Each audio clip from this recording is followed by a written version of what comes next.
बदलते भारत की शान।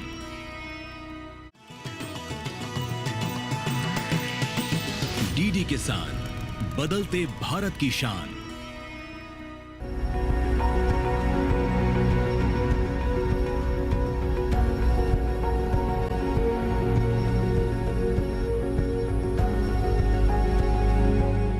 पान एक बहुवर्षीय बेल है जिसकी खेती हमारे देश में लंबे समय से होती आ रही है। पान अपनी कई तरह की विशेषताओं के लिए भी जाना जाता है। जहां इसके आयुर्वेदिक गुण इसे खास बनाते हैं, वहीं दूसरी तरफ इसका मीठा कसैला स्वाद भी लोगों को काफी भाता है। कहा जाता है कि पान के सेवन से मुंह शुद्ध रहता है, साथ ही हमारा पाचन तंत्र भी दुरुस्त होता है। पान की बात करें तो यह हमारी संस्कृति से जुड़ा हुआ है। इसके साथ ही साथ पान को लोग वैसे भी काफी पसंद करते हैं।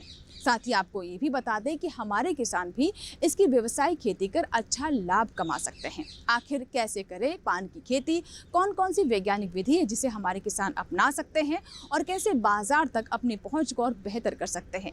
नमस्कार, स्वागत है आपका कृषि विशेष में। मैं हूं अंजू सिंह। तो आज के कृषि विशेष में हम बात करेंगे इसी गुणकारी पान के बारे में, बताएंगे आपको इसकी व्यवसायिक खेती के बारे में। तो चलिए शुरुआत करते हैं आज के कृषि विशेष की।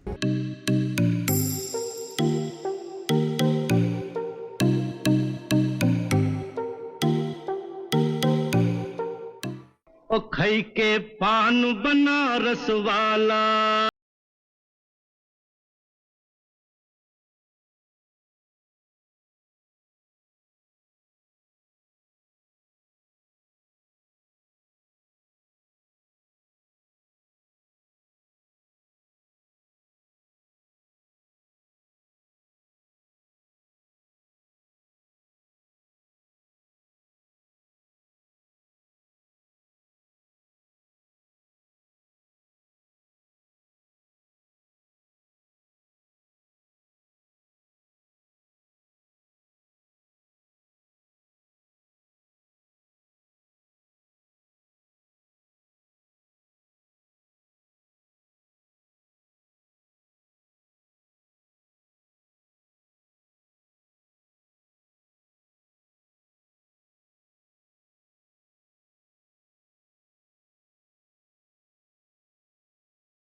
मौसम में पान में अच्छे जल निकास की व्यवस्था बहुत जरूरी है। नमस्कार, कृषि विशेष की टीम आप पहुंची है। जब पान के बारे में जिक्र हो रहा है तो इसके बारे में और विस्तार से आप तक बातें हम पहुंचाते हैं और जानते हैं कि असल ज़िंदगी में पान का क्या महत्व है। और मेरे हाथ में आप ये पान का पत्ता देख रहे हैं। इस पान पत्ते को बड़े चाव से खाया जाता है। खाने का तरीका अलग अलग होता है, लेकिन आज इस पान के पत्ते के बारे में आपको विस्तार से जानकारी देंगे कि इन पान के पत्तों में न केवल खाने के लिए बल्कि इसमें कितने औषधीय गुण हैं, जिससे आम जनमानस के जीवन में कितना बदलाव आ सकता है, इसके बारे में आपको जानकारी देंगे। जब आप पान बेचते हैं तो कितने प्रकार के पान यहाँ पर लोग मांग करते हैं आपसे, या आप अपने पास से कितने तरह के पान बेचते हैं? गुंडी पान है, चॉकलेट पान है, सादा पान है, मीठा पान है, नॉर्मल पान है, कोई कोई तम्बाकू वाला भी पान खा लेता है। तो जैसे जिसकी च्वाइस होती है उसके करता है। जो ये पान के प्रकार आपने बताया, क्या ये पान के प्रकार जैसे 90 का समय आपने बताया, क्या 90 के समय में इतने प्रकार के पान नहीं होते थे, अब ये इतने प्रकार के पान होने लग गए हैं? तो पहले के समय का पान ज़्यादा पौष्टिक होता था या आपका समय पान ज़्यादा पौष्टिक है? नहीं, पहले भी यही पान आता था, आज भी यही पान आता है, लेकिन पर इतना लोगों को जानकारी नहीं था जो आज जानकारी मिली है सबको, क्योंकि ये काफ़ी चीज़ में काम आता है। देखो, भगवान को चढ़ता है, कई चीज़ों में, बीमारियों में काम आता है। छोटे छोटे बच्चों को जैसे सर्दी पर लगी हो या कोई चीज़ लगा हो, मतलब बच्चों को पिलाया जाता है इसको, पान के पत्ते को। पान की खेती करने में रुचि रखने वाले किसान भाइयों को बरेजा की बनावट के बारे में पूरी जानकारी होनी चाहिए। तभी वे पान की अच्छी पैदावार हासिल कर सकेंगे। जिस भूमि पर बरेजा बनाना होता है वहाँ सबसे पहले पतली रस्सी और पैमाना की सहायता से जमीन को नाप लें। उसके बाद चूने से एक सीधी लकीर क्यारी बनाने के लिए खींच लें। इन लकीरों पर 1 मीटर के अंतराल पर 3 से 4 मीटर लंबे बांस गाड़ लें। 2.5 मीटर की ऊंचाई पर बांस की कमचियों से लंबाई और चौड़ाई दोनों तरफ से बांधकर छप्पर जैसा बना लें। इस छप्पर को खर पुआल से ढक लें और बांस की छोटी छोटी कमचियों के सहारे बांध लें। ध्यान रहे, पान की लताओं को तेज हवाओं से बचाने की बेहद जरूरत होती है। अगर आप पान की व्यवसायिक खेती करना चाहते हैं तो ऐसे में बहुत आवश्यक है कि वैज्ञानिक विधि का इस्तेमाल करें। कैसे की जाती है पान की खेती वैज्ञानिक तरीके से, ये जानने के लिए आइए रुक करते हैं कृषि विज्ञान केंद्र के अधिकारियों का। पान का बेल तापमान के प्रति बेहद संवेदनशील रहता है। पान के बेल का अच्छा विकास उन क्षेत्रों में होता है जहां तापमान में परिवर्तन मध्यम और न्यूनतम होता है। पान की खेती के लिए तापमान 28 से 35 डिग्री सेल्सियस तक रहता है। इसकी खेती देश के विभिन्न क्षेत्रों में बलुई, दोमट, लाल व एल्यूवियल मृदा व लेटेराइट मृदा में सफलतापूर्वक की जाती है। पान की खेती के लिए उचित जल निकास वाले प्रक्षेत्रों की आवश्यकता होती है। पान की खेती ज्यादातर ढालू और टीलेनुमा प्रक्षेत्रों पर जहां जल निकास की उत्तम व्यवस्था हो, इसकी खेती की जाती है। पान की खेती के लिए 5 से 7.5 pH मान वाली मृदा सर्वोत्तम मानी जाती है। ज्यादातर तालाबों में मेड़ या ऊंचे स्थानों पर पानी की खेती की जाती है। जिस क्षेत्र में पान लगाना हो वहाँ कम से कम 15 सेंटीमीटर मोटी परत वाली तालाब की काली मिट्टी डालना अधिक उपयुक्त पाया गया है। जल निकासी के दृष्टिकोण से बरेजा के स्थान को ढालनुमा बनाना लाभदायक है। पानी के भराव या ठहराव से पान बरेजा में रोग लगने का डर रहता है। पान की खेती के लिए सालों भर सिंचाई की व्यवस्था सुनिश्चित होनी चाहिए। अच्छी खेती के लिए पंक्ति से पंक्ति की उचित दूरी रखना आवश्यक है। अपने देश की अगर बात की जाए तो अपने देश में जो इसकी खेती है, इसके लिए हमारा जो मिट्टी है उसका pH 5.5 से लेके 7.5 के बीच अगर हो तो अच्छा माना जाता है और लगभग हर तरह की मिट्टी में इसकी खेती की जाती है। लेकिन इसमें जो ध्यान देने वाली बात है वो ये है कि इसमें जो है एक कहावत है कि धान पान नियमित स्नान, यानी कि इसको नियमित आपको जो है पानी की ज़रूरत पड़ती है। जैसा धान है उसी तरह से पान है, लेकिन पान में ये अंतर ये है कि पान में पानी जो है लगना नहीं चाहिए। भूमि जो है वो ढालदार भूमि होनी चाहिए, बलुई दोमट होनी चाहिए और जल निकास की उचित व्यवस्था होनी चाहिए। आपको पानी भी देना है, पानी रुकने भी नहीं देना, इन दोनों चीज़ों का ध्यान देना चाहिए। देश के ज्यादातर हिस्सों में पान की खेती होती है। बात करें उत्तर प्रदेश, बिहार की तो यहाँ का देसी पान, कलकत्ता, बनारसी, पाटन और मगही पान बेहद लोकप्रिय है। आंध्र प्रदेश का करापाकू, चेनोर, तेलाकू, बांग्ला और कल्ली पट्टी असम का असम पट्टी, अवनी पान, बांग्ला और खासी पान, बांग्ला कर्नाटक का करियाले, मैसूर और अम्बादियाल ओडिशा का गोदी बांग्ला, नोवा कटक, सांची और बिरकोली, मध्य प्रदेश का देसी बांग्ला, कलकत्ता और देशवरी, महाराष्ट्र का काली पट्टी, कपूरी और पश्चिम बंगाल का बांग्ला, सांची, मीठा काली बांग्ला और सिमुराली बांग्ला बेहद पसंद किए जाने वाले पान की किस्म है। इसकी जो कुछ प्रजातियां हैं उसमें बनारसी है, मगही पान है, इसके अलावा कलकतिया बड़ी फेमस प्रजाति है, बांग्ला है, देसी है, देशवारी है। तो ये कुछ जो है जनरल प्रजातियां हैं। वैसे तो सैकड़ों प्रजातियां जो है पान की हमारे देश में लगाई जाती हैं। पान के बेलों को अच्छा पोषक तत्व प्राप्त हो, इसके लिए पान की खेती में उर्वरकों का प्रयोग किया जाता है। पान की खेती में कार्बनिक तत्वों का प्रयोग करते हैं। उत्तर भारत में सरसों, तिल, नीम या अरंडी की खली का प्रयोग किया जाता है। वर्षा काल के दिनों में खली के साथ थोड़ी मात्रा में यूरिया का प्रयोग किया जाता है। बात करें सिंचाई की तो पान की खेती में हल्की लेकिन बार बार सिंचाई की जरूरत होती है। परंपरागत विधि में मिट्टी के बड़े आकार के घड़ों से इसकी सिंचाई की जाती है। रुपाई के तुरंत बाद बेल को पुआल से ढक देना चाहिए और पान फसल में हल्की सिंचाई दे देनी चाहिए। अपने उत्तर भारत में इसकी खेती हो रही है, तो कम से कम आपको जो है हर 2-3 दिन में जो है कि आपको जो है सिंचाई करना है।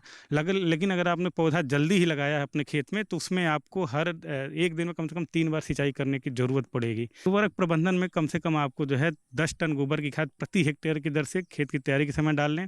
उसके अलावा नीम की खली और इसके अलावा जो है सरसों की खली, अंडी की खली, जो खलियां हैं, इसका अगर आप प्रयोग करते हैं तो हमारा जो नाइट्रोजन की मात्रा है उसको आप कम भी देंगे तो हमारे पौधे का जो है बढ़वार अच्छा होगा, पैदावार अच्छी होगी। तो कम से कम जो है 200 kilogram nitrogen, 100 kilogram phosphorus, 100 kilogram potash जो है प्रति हेक्टेयर की दर से हमें पौधों को देना है। हर 90 दिन के अंतराल पे आप यूरिया को 4 भागों में बांट लीजिए और उसको हर 90 दिन के अंतराल पे आप देते रहिए। पान की फसल में ज्यादा देर तक बारिश के पानी के जमाव से विभिन्न प्रकार के फफूंद जनित रोग लगने का खतरा रहता है, जिससे किसान भाइयों को काफी नुकसान का सामना भी करना पड़ता है। इसके बचाव के लिए बरेजा में उचित जल निकासी की व्यवस्था होनी चाहिए। साथ ही रोगी पौधों को तुरंत उखाड़कर नष्ट कर देना चाहिए। जरूरत पड़ने पर कृषि वैज्ञानिकों की सलाह पर उचित कीटनाशकों का छिड़काव करना भी लाभदायक साबित होता है। गर्मी की गहरी जुताई के साथ जो भी घास फूस या अनवांटेड पौधे हैं उसको निकाल देना चाहिए। अपने जो बरेजे में साफ़ सफाई रखनी चाहिए और उसके साथ ही साथ अगर हम ये सब चीज़ें कर लेते हैं और फिर भी अगर बीमारी आती है तो बोर्डो मिक्सचर है उसका छिड़काव हमारे किसान भाइयों को 0.50% का उसका घोल तैयार करके उसका छिड़काव करेंगे तो निश्चित ही बीमारियों से बचा जा सकता है। उसके अलावा कुछ ज़रूरी कीड़े, जैसे आपने माहू का नाम सुना होगा, माहू लगता है, माहू के अलावा मिलीबग है, ये सब कीड़े भी आते हैं तो उसके लिए अलग अलग दवाएं आती हैं। हमारे किसान जैविक कर रहा है तो वो नीम ऑयल का छिड़काव उसमें 5 ml प्रति लीटर पानी के साथ कर सकता है। इसी के साथ ही कृषि विशेष में यहाँ वक्त है छोटे से ब्रेक का। ब्रेक के बाद जब वापस आएंगे तो हम आपको बताएंगे कि पान की खेती करते हुए कौन कौन सी विशेष बातें हैं जिसका ध्यान रखना बहुत आवश्यक है। कहीं मत जाइएगा, देखते रहे कृषि विशेष।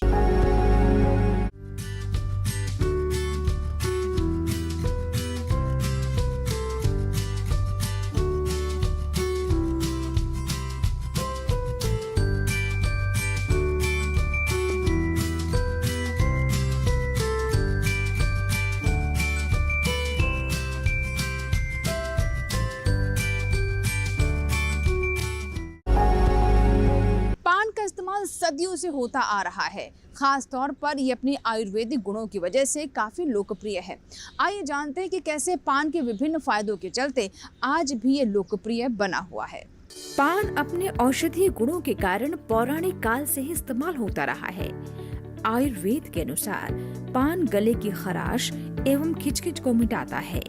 ये मुंह की दुर्गंध को दूर कर पाचन शक्ति को बढ़ाता है, जबकि कुचली ताज़ी पत्तियों का लेप कटे फटे व घाव की सड़ने को रोकता है। खाने के पहले पान के पत्ते का इस्तेमाल काली मिर्च के साथ तथा सूखे कफ को निकालने के लिए पान के पत्ते का उपयोग नमक और अजवाइन के साथ सोने के पहले लेने से काफी लाभ पहुंचता है। अगर आप रॉ पान करते हैं, मैं उन पानों की बात नहीं कर रही हूँ जिसमें कोई भी एलिमेंट नॉन एसेंशियल हम डाल रहे हैं, हम सारे कच्चे पान की बात कर रहे हैं, जो पान का पत्ता है उसकी बात कर रहे हैं। तो ये तो इसके न्यूट्रिएंट की बात हो गई। इसमें औषधीय गुण भी बहुत सारे हैं। अगर आप थोड़ा सा पीछे जाएंगे, पीछे के एज में जाएंगे, पूजा पाठ में जाएंगे, तो आप देखते होंगे कि पूजा की हर विधि में ज़रूर पान का पत्ते की ज़रूरत पड़ती है। गाँव में आप देखेंगे तो जहाँ कभी चोट लग जाती है तो उसमें पान के पत्ते पीस के डाले जाते हैं। लड़की की शादी में, विदाई में ज़रूर पान के पत्ते रखे जाते हैं। तो ये इनके डिफरेंट वैल्यूज़ हैं। तो न्यूट्रिएंट के साथ साथ, पोषण तत्वों के साथ साथ आप इसको पूजा पाठ में भी यूज़ कर सकते हैं। पान का जिक्र जो है वो हमारे स्कंद पुराण में भी है और इसका औषधि के साथ साथ इसका बहुत ज़्यादा दैवीय महत्व भी है। कोई पूजा पाठ ऐसा नहीं होता इसमें पान का प्रयोग ना हो। साथ ही साथ मैं ये भी कहना चाहूँगा कि पान के पत्ते में कैल्शियम भी पाया जाता है, इसमें जो है विटामिन सी भी पाए जाते हैं, इसमें एंटीबायोटिक भी बहुत सारे होते हैं। पान जो है बहुत ज़्यादा पाचक भी होता है, इसलिए हर फंक्शन के बाद, भोजन के बाद पान का प्रयोग खिलाने में किया जाता है। और बनारस का पान जिसको तो जीआई टैग मिला हुआ है, ये तो अपने आप में ही एक अलग चीज़ ही है। वैसे तो देश भर में पान की खेती होती है, लेकिन जब भी पान का जिक्र आता है सबसे पहले बनारस के पान की चर्चा छिड़ जाती है। आखिर बनारस के पान में ऐसा क्या खास है, कौन सी वो विशेषताएं हैं जिसकी वजह से ये लोकप्रियता बनाए हुए है, आइए जानते हैं। उत्तर भारत के कई जिलों में जहां जलवायु अनुकूल नहीं है, गर्मी और शुष्क हवाओं तथा जाड़ों में तेज ठंडक और पाले के कारण पान की खेती बरेजा में की जाती है। उत्तर प्रदेश में इसे वाराणसी, गोरखपुर, लखनऊ, महोबा और ललितपुर जिलों में उगाया जाता है। वाराणसी का मगही पान अत्यंत प्रसिद्ध है। साथ ही इस पान का स्वाद भी लोगों के बीच बेहद पसंद किया जाता है। बनारसी पान के रूप में मगही की अलग ही बात है। बनारस में जो भी पान मिलता है उसमें से बड़ा हिस्सा बिहार के मगध क्षेत्र में उगाया जाता है। इसी वजह से इसे मगही पान भी कहा जाता है। बिहार के नालंदा और औरंगाबाद से आने वाले इस पान को बनारस में पालन और पोषण किया जाता है, तब जाकर ये 20 दिन में खाने के लिए तैयार होता है। बनारस में मुख्य रूप से मगही, सांची, जगन्नाथी और देसी पान बिकता है। मगही पान अक्टूबर-नवंबर से मई महीने तक मिलता है। इसके बाद जगन्नाथी और सांची पान मिलने लगता है। बनारस के पान कारोबार में मगही पान की खेती कर रहे करीब 10,000 किसानों को फायदा पहुंच रहा है।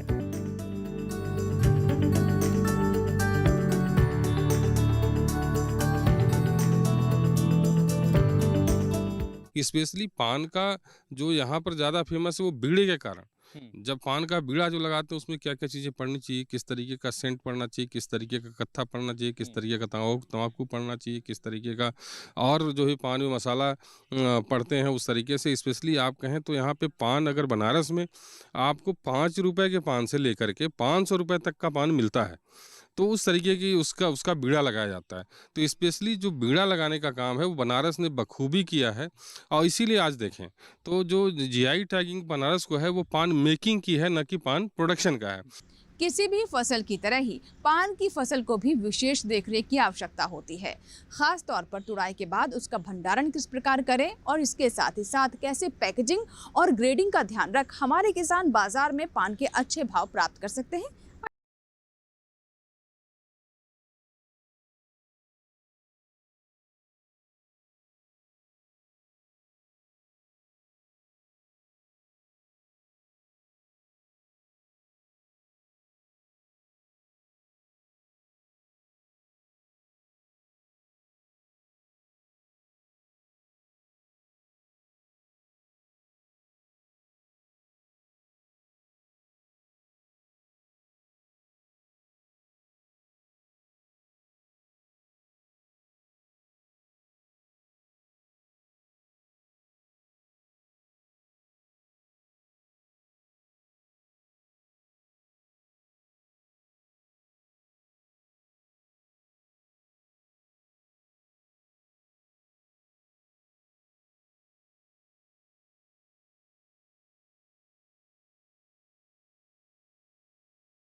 पानन की हम सजाई कर रहे हैं और हमारा जो बरेजा है कम से कम हमको हो गया 8-9 साल बरेजे करते करते। तो इसको बोलते बरेजा? बरेजा, पान बरेजा। पहले इसको बनाते हैं उस बांस की डंडे से, फिर उसमें मतलब विवाई भी होती है, इसकी बेल लेनी पड़ती है। फिर इसमें सनोड़ा भी लगता है। और फिर इसके बाद ये जमते, मतलब बरेजे जब निकला तो जमू नहीं करा, तो ये गांठ से निकला जब ये जमत है इनमें की बेल बना, जब बेल सब ये पान तोड़े जात। इसी के साथ ही कृषि विशेष में यहाँ वक्त हुआ एक और छोटे से ब्रेक का। ब्रेक के बाद जब वापस आएंगे तो हम आपको बताएंगे पान के औषधीय गुणों के बारे में। साथ ही हम आपको ये भी जानकारी देंगे कि कैसे हमारी संस्कृति से पान का लंबा जुड़ाव है। कहीं मत जाइएगा, देखते रहें कृषि विशेष। एक बनारस के स्टार हैं और एक बेंगलुरु के सुपरस्टार हैं। जो घबराहट वाली मुस्कुराहट है बहुत अच्छी लग रही है। मिनी टास्क क्या है? पहला टास्क देखने में इजी है लेकिन बहुत मुश्किल वाला टास्क। भूसा और सरसों एक साथ है, हमें वो अलग करना है। हमने अगर ये सोच लिया ये मेरा काम नहीं है तो we have to kill our ego. अब फिर से कम करना है। तो देखते हैं कि पहली परीक्षा का रिजल्ट क्या होता है। देखिए खेत खेत में हर शनिवार और रविवार दोपहर 12:30 बजे और पुनः प्रसारण रात 11 बजे सिर्फ डीडी नेशनल पर। देश का पहला चैनल, देश का अपना चैनल। पान की खेती वर्षों से की जा रही है और आज भी हमारे देश के अलग अलग राज्यों में पान की खेती बढ़ चढ़ कर की जाती है। आइए अब जानते हैं वर्षों से पान की खेती करने वाले दयाराम चौरसिया से पान की खेती से जुड़ी कुछ खास बातों के बारे में। दयाराम चौरसिया छतरपुर बुंदेलखंड के रहने वाले एक सफल किसान हैं, जो पान की खेती कर रहे हैं। इनका पूरा परिवार कई वर्षों से पान की खेती करता आया है। यही कारण है कि दयाराम भी पान की खेती करने लगे। पान की खेती को वो परंपरागत तरीके से करते हैं। दयाराम पान की खेती बरेजा बनाकर करते हैं। वे पान की अलग अलग किस्मों की खेती करते हैं। पान की खेती करते समय वे सभी वैज्ञानिक तरीकों जैसे तापमान, जल निकासी प्रबंधन का खास ख्याल रखते हैं ताकि वे ज्यादा से ज्यादा उपज हासिल कर सकें। हमारे साथ जो है ना पान के जो किसान हैं दयाराम चौरसिया जी हैं। आइए उनसे जानते हैं कि इसकी खेती कब से कर रहे हैं और इसकी शुरुआत तो मुझे लगता है आपके पहले से लोग करते आए हों घर परिवार के। आइए उससे बताते हैं कैसे खेती करते हैं। पहले हमारे पूर्वज, हमारे पिताजी और हमारे भाई भी पान की खेती करते हैं, जो कि आप देख रहे हैं जी कि हर साल हम लोगों को पान बरजे में जो नुकसान होता है, जो आपके सामने वो फसल है, चूँकि अभी यह बंगली है जी, अभी छोटी है, अभी बरसात होते हुए और ऊपर आएगी। बरसात वर्तमान में भी कम हो रही है, जिसके कारण बरेजे अभी नहीं बढ़ पा रहे हैं। अभी जब बरसात अच्छी होगी किसानों को इसमें लाभ मिलेगा और ये यहाँ से ऊपर जाकर थोड़ा इसमें 2 या 3 फुट और ऊपर जाएंगे, जिससे हमारी खेती में आज जो नुकसान हो रहा है उसके लिए भी हम आपको अवगत कराते हैं। क्योंकि इस बार वर्षा और गर्मी दोनों मौसम ऐसे चल रहे हैं जिससे कि हम लोगों को, किसानों को बहुत ही नुकसान पूर्व में हुआ है और वर्तमान में हम लोग सब किसान, पान किसान नुकसान की ओर है। केंद्र और राज्य सरकार साझे तौर पर पान की खेती को प्रोत्साहित करने के लिए लगातार नए नए कदम उठाती रही हैं। इसके साथ ही हमारे अधिकारी गण भी पान की खेती को प्रोत्साहित करने के लिए किसानों का मार्गदर्शन करते रहते हैं। आइए जानते हैं। केंद्र सरकार द्वारा देश के कल्याण के लिए कई योजनाएं चलाई जा रही हैं, जिनमें से एक महत्वपूर्ण योजना है एक जिला एक उत्पाद, जिसका उद्देश्य देश के प्रत्येक जिले से कम एक उत्पाद का चयन, ब्रांडिंग और प्रचार करना है, ताकि सभी क्षेत्रों में समग्र सामाजिक आर्थिक विकास को सक्षम बनाया जा सके। देश के अलग अलग बाजारों में पान की बेहद मांग है। इसकी मिठास और इसके औषधीय गुण पान को विशेष बनाते हैं। यही वजह है कि पान की मांग हमेशा बनी रहती है। आइए जानते हैं पान विक्रेता और खरीदार का क्या कहना है। देश के अलग अलग हिस्सों में पान बड़े चाव से खाया जाता है। पान के मीठे स्वाद और इसके आयुर्वेदिक गुणों के कारण पान दिल्ली जैसे महानगर में भी काफी लोकप्रिय है। साथ ही पहले के मुकाबले बाजारों में पान की मांग भी बढ़ी है। अब पान की दुकानों पर कई तरह के पान मिलने लगे हैं, जिसका लुत्फ ग्राहक लेते हैं। अलग अलग किस्मों के पान को खाकर लोग अपना अनुभव भी बताते हैं। अब पान की दुकानों पर कई तरह के पान मिलने लगे हैं, जिसका लुत्फ ग्राहक लेते हैं। अलग अलग किस्मों के पान को खाकर लोग अपना अनुभव भी बताते हैं। तो आप देख रहे हैं कि आजकल दुकानों पर कई तरह के पान होते हैं, चॉकलेट पान, फायर पान, फ्लेवर पान, ये पान, वो पान, कई तरह के पान हैं। आप कौन सा पान खाना पसंद करते हैं? मैं ज़्यादा हाई फाई नहीं, मीडियम में सिंपल पान खाना मीठा पसंद करता हूँ। उससे थोड़ा सेफ्टी अच्छा लगता है मुझे खाने में। बाकी और अपने लोगों की अपनी अपनी पसंद। और जो कई तरह के पान इनकी दुकान पे भी मिलते हैं, तो क्या आपने कभी इच्छा जाहिर करी कि मुझे ये पान भी ट्राई करना है या ये पान भी खा के देखता हूँ कैसा स्वाद लगता है? नहीं, 1-2 बार पान चेंज किया, अच्छा होता है, ऐसी बात नहीं है, लेकिन वो होता है आदमी अपने हिसाब से खाता है पान।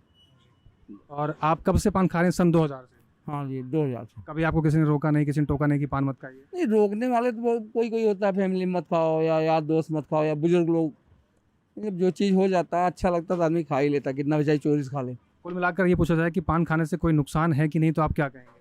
नहीं, मुझे तो कोई ऐसा नुकसान नहीं हुआ। बदलते समय के साथ खेती किसानी में भी बदलाव आने लगे हैं।